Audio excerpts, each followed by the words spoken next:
ପୁରୀ ଜଗନ୍ନାଥ ପବିତ୍ର ଧାମ।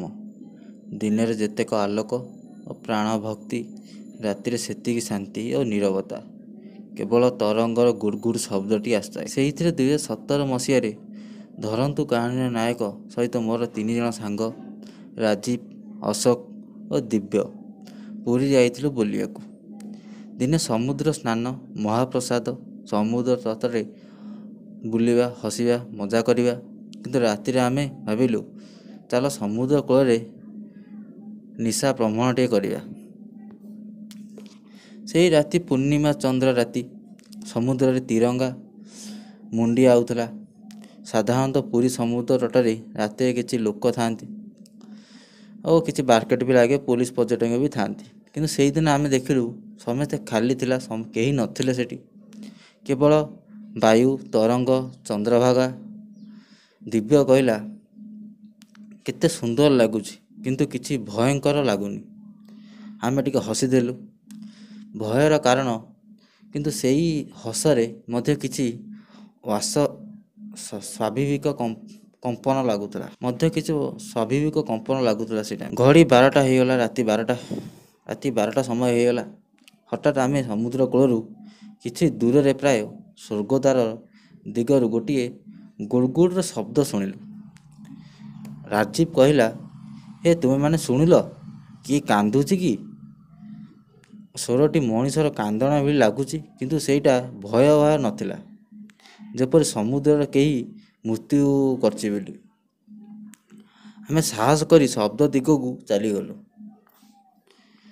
ଚନ୍ଦ୍ର ପ୍ରଭାବରେ ସ୍ପଷ୍ଟ ଦେଖାଯାଉଥିଲା। ଗୋଟିଏ ଧଳା ଶାଢ଼ୀ ପିନ୍ଧିଥିବା ମହିଳା, ତାଙ୍କ କେଶ ଭିଜା ପାଣିରେ ତାଙ୍କ ମୁହଁଟି ଦେଖାଯାଉଛି ଛାଇଟି, ମୁଣ୍ଡ ନଇଁ ଯାଉଛି। ଆମେ ଭାବିଲୁ ସାୟଦ କିଏ ଦୁର୍ଘଟଣାରେ ପଡ଼ିଛି, ସାହାଯ୍ୟ ମାଗୁଛି।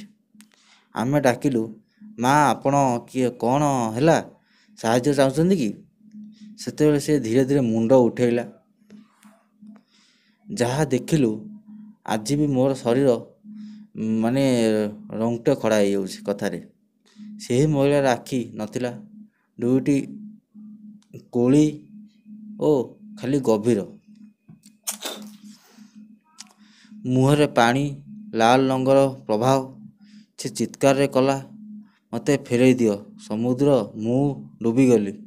ମୋ ପୁଅ କେଉଁଠି ଅଛି? ଆମେ କିଛି ଭାବିପାରିଲୁନୁ। ଦିବ୍ୟ ସବୁଠୁ ପ୍ରଥମେ ପଳାଇଲା। ମୁଁ, ଅଶୋକ, ରାଜୀବ ତାଙ୍କ ପଛରେ ଦୌଡ଼ିଲୁ।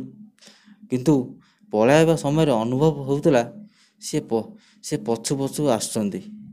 କାନ୍ଧରେ କେବେ ବି ଭିଜା ହାତର ସ୍ପର୍ଶ ଲାଗିଲା। ଆମେ ସ୍ୱର୍ଗଦ୍ୱାର ପାଖରେ ପହଞ୍ଚିଲୁ। ସେଠାରେ ହଠାତ୍ ଶ୍ରୀମନ୍ଦିର ଘଣ୍ଟି ଶବ୍ଦ ଆସିଲା। ଯଦି ସେହି ସମୟରେ ମନ୍ଦିରର ଦ୍ୱାର ବନ୍ଦ ଥାଏ, ତଥାପି କାହିଁ ଘଣ୍ଟିଟି ବାଜିଲା। ସେହି ଘଣ୍ଟିର ସ୍ୱର ଶୁଣି ଧଳା ଶାଢ଼ୀର ମହିଳା ଅଦୃଶ୍ୟ ହୋଇଗଲେ। ସକାଳେ ଆମେ ସ୍ଥାନୀୟ ଲୋକଙ୍କୁ ପଚାରିଲୁ। ଗୋଟିଏ ବୁଢ଼ା ଲୋକଟି କହିଲା, ବାବୁ ତୁମେ ଯାହା ଦେଖିଲ ସେ ସମୁଦ୍ରର ବହୁ ବର୍ଷ ପୂର୍ବରୁ ଗୋଟିଏ ନାରୀ ଓ ତାଙ୍କ ପୁଅ ସମୁଦ୍ରରେ ବୁଡ଼ି ଯାଇଥିଲେ। ପୁଅର ଶବ ମିଳିଲା, କିନ୍ତୁ ମାଆର ଶବ କେବେ ମିଳିଲା ନାହିଁ। ସେଥିପାଇଁ ପ୍ରତି ରାତି ଚନ୍ଦ୍ରରେ ସେ ଭୂତିଆ ରୂପରେ ତାଙ୍କ ପୁଅକୁ ଖୋଜିବାକୁ ଆସନ୍ତି।